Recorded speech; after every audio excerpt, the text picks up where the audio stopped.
Hello guys, happy जोवाल में आप सभी का स्वागत है। इस वीडियो में बात करने वाले हैं दक्षिण भारत के राजवंश एवं संगम युग के बारे में। और ये सारा जो क्वेश्चन है एनसीईआरटी के सार संग्रह का वन लाइनर क्वेश्चन है। तो वीडियो में लास्ट तक बने रहे और चैनल पर नए चैनल को सब्सक्राइब कर दें। तो ज़्यादा टाइम न लेते हुए चलिए वीडियो को स्टार्ट करते हैं। तो आज का टॉपिक है दक्षिण भारत के राजवंश एवं संगम युग। ठीक है, आज के वीडियो का पहला क्वेश्चन है चालुक्य वंश का सबसे महान शासक किसे माना जाता है? तो पुलकेशिन द्वितीय को माना जाता है। तो आप याद रखिएगा, अगर आपसे पूछा जाए कि चालुक्य वंश का सबसे महान शासक किसे माना जाता है तो पुलकेशिन द्वितीय को माना जाता है। ठीक है, दक्षिण भारत का कौन सा राजवंश अपने नौसैनिक शक्ति के लिए प्रसिद्ध था? तो चोल वंश। तो आप याद रखिएगा, चोल वंश दक्षिण भारत का ऐसा राजवंश था नौसैनिक शक्ति के लिए जाना जाता था। ठीक है, महाबलीपुरम में रथ स्मारकों का निर्माण किस वंश के शासकों ने करवाया था? तो पल्लव वंश ने करवाया था। ठीक है, महाबलीपुरम के रथ मंदिरों का निर्माण किसने करवाया था? तो आप याद रखिएगा, नरसिंह वर्मन प्रथम ने करवाया था महाबलीपुरम के रथ मंदिर का निर्माण। ठीक है, पांड्य राज किस वस्तु के उत्पादन के लिए प्रसिद्ध था? तो मोतियों के उत्पादन के लिए प्रसिद्ध था पांड्य राज। ठीक है, चोल काल में निर्मित नटराज की कांस्य प्रतिमा की देवाकृति किस आकार की है? तो चतुर्भुज आकार की है। ठीक है, दक्षिण भारत में चोल काल के स्थापत्य में विश्व की श्रेष्ठतम प्रतिमा नटराज की प्रसिद्ध कांस्य मूर्ति को माना जाता है। ठीक है, कवि कालिदास के नाम का उल्लेख किस लेख में हुआ है? तो ऐहोल के उत्कीर्ण लेख में। ठीक है, चोलों का राज्य किन क्षेत्रों में विस्तृत था? कोरोमंडल एवं दक्कन के कुछ भाग में। ठीक है, किस राजवंश के शासक अपने शासन काल में ही अपना उत्तराधिकारी घोषित कर देते थे? तो चोल वंश। ठीक है, चोल साम्राज्य को अंततः किसने समाप्त किया? तो मलिक कफूर ने समाप्त किया। ठीक है, मीनाक्षी मंदिर कहाँ स्थित है?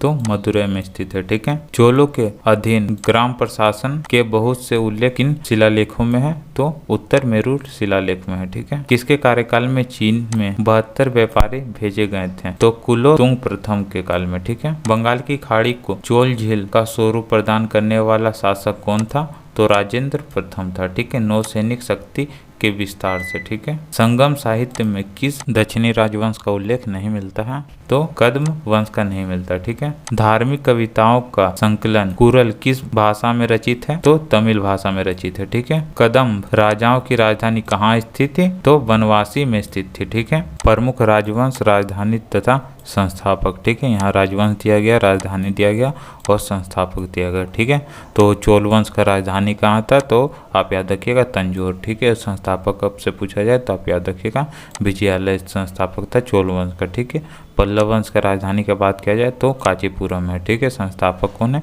तो सिंह विष्णु है। ठीक है, अगर आपसे पूछा जाए कि राष्ट्रकूट राजवंश का संस्थापक कौन है? तो आप याद रखिएगा दंती दुर्ग राजधानी पूछा जाए तो आप याद रखिएगा राष्ट्रकूट का राजधानी है मानखेड़ है। ठीक है, होयसल वंश का राजधानी कहाँ है? तो होयसल वंश का राजधानी कहाँ है? तो द्वार समुद्र है। ठीक है, और होयसल वंश के संस्थापक कौन है? तो आप याद रखिएगा विष्णुवर्धन है। ठीक है, काकतीय वंश की राजधानी कहाँ है? तो अनमकोंड है। ठीक है, और संस्थापक कौन है? तो बीटा प्रथम है। ठीक है, गंग वंश का राजधानी कहाँ है? तो कुबलाल व तलकांड। और अगर संस्थापक पूछा जाए तो आप याद रखिएगा ब्रजहस पंचम। ठीक है, पाल वंश का राजधानी कहाँ था? तो आप याद रखिएगा मुंगेर। इसके संस्थापक कौन है? तो गोपाल है। ठीक है, सेन वंश का राजधानी तो लखनऊ थी। ठीक है, संस्थापक पूछा जाए तो आप याद रखिएगा सामंत सेन है। ठीक है, पांडे राजवंश का राजधानी कहाँ है? तो मदुरै। संस्थापक कहाँ है? तो आप याद रखिएगा नेडियोन है। ठीक है, गुज्जर प्रतिहार वंश का राजधानी कहाँ है? तो कन्नौज है। इसके संस्थापक कौन है? तो आप याद रखिएगा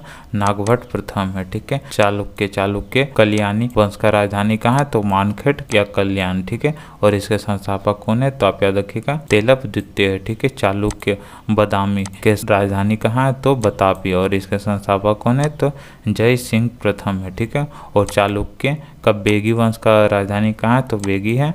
और इसके संस्थापक कौन है? तो विष्णुवर्धन है। ठीक है, गढ़वाल वंश का राजधानी कहाँ है? तो वाराणसी है। ठीक है, और इसके संस्थापक कौन है? तो आप याद रखिएगा चंद्रदेव है। ठीक है, सोलंकी वंश का राजधानी कहाँ है? अनहिलवाड़ है। ठीक है, और इसके संस्थापक कौन है? तो आप याद रखिएगा मूल राज है। ठीक है, परमार वंश के संस्थापक कौन है? तो आप याद रखिएगा उपेंद्र है। राजधानी पूछा जाए तो आप याद रखिएगा धारा नगरी है। ठीक है, कुलचुरी वंश का राजधानी कहाँ है? तो त्रिपुरी है। ठीक है, और इसके संस्थापक कौन है? तो आप याद रखिएगा कोकल है। ठीक है, चौहान वंश का राजधानी कहाँ था? तो अजमेर था। और इसके संस्थापक कौन है?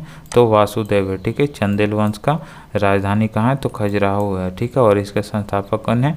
तो नन्नुक है। ठीक है। तमिल रामायण अथवा रामावतारम का लेखक कौन था? तो कंबन था। ठीक है। श्रीलंका को पूर्ण स्वतंत्रता किस चोल राजा ने प्रदान की और सिन्हल के राजकुमार के साथ अपनी पुत्री का विवाह कर दिया था? तो कुलोतुंग प्रथम ने किया था। ठीक है। चोल दक्षिण भारत में उत्तर ग्राम प्रशासन के लिए जाने जाते थे। ठीक है। दक्षिण भारत का प्रसिद्ध तकोलम का युद्ध किनके मध्य हुआ था? तो चोल एवं राष्ट्रकूटों के मध्य हुआ था तकोलम का युद्ध। ठीक है। वह बंदरगाह जिसका उल्लेख पोंडू के नाम से दी पेरिप्लस ऑफ द इरिथियन सी के लेखक ने किया है तो अरिका मेंडू ने किया है। ठीक है। संगम साहित्य में वर्णित कानंगी कौन है? तो तमिल महाकाव्य मणिमेखले की नायिका। ठीक है। चेर राजाओं में सबसे प्रसिद्ध सेनगुट्टुवन था जो नेदुंजेरल का पुत्र था। इसके काल में विशेष घटना पत्नी पूजा या कनंगी पूजा प्रारंभ हुई जिसमें आदर्श और पवित्र पत्नी की मूर्ति की पूजा की जाती थी। संगम युग का कौन सा ग्रंथ बौद्ध धर्म से संबंधित था? तो मणिमेखले ग्रंथ जो था बौद्ध धर्म से संबंधित था। ठीक है। दक्षिण भारत के किस वंश के राजा ने 26 ईसा पूर्व में रोम में एक दूत भेजा था? तो पांडे। ठीक है। तोल्कापियम ग्रंथ किससे संबंधित है? तो तमिल व्याकरण और काव्य से संबंधित है। ठीक है। तोल्कापियम संगम तमिलों का प्राचीनतम उपलब्ध ग्रंथ है। ठीक है। किस नदी को पांडे राजा की जीवन रेखा कहा जाता है? तो वेंगी नदी को कहा जाता है। ठीक है। कन्नड़ साहित्य के त्रिरत्न कौन है? तो पंपा, पोन्ना एवं रन्ना। ठीक है। संगम काल के चोल शासकों में सबसे प्रतापी शासक कौन था? तो करिकाल था। ठीक है। तो आप याद रखिए करिकाल जो है संगम काल के चोल शासकों में सबसे प्रतापी शासक था। ठीक है। महाभारत के सर्वप्रथम तमिल अनुवादक कौन थे?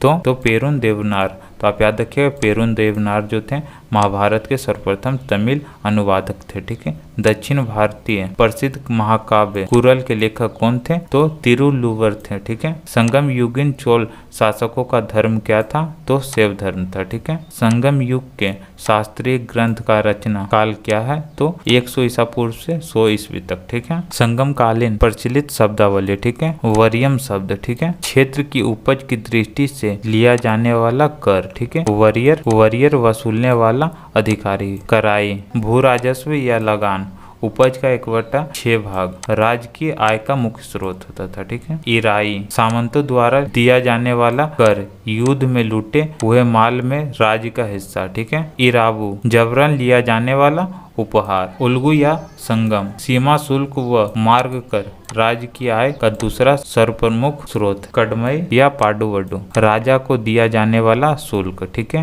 मा व वेली भूमाप की इकाई। ठीक है। कलम अनाज के तोल की इकाई। ठीक है। संगम कालीन साहित्य में राजा के लिए कौन को एवं मन शब्द प्रयुक्त थे? ठीक है। संगम ग्रंथों में उल्लेखित मुरुगन किस देवता से साम्य रखते हैं? तो सकंद। ठीक है। अन्य नाम कार्तिकेय, कुमार, सुब्रमण्यम। ठीक है। प्राचीन तमिल देश में उपजाऊ कृषि भूभाग को क्या कहा जाता था?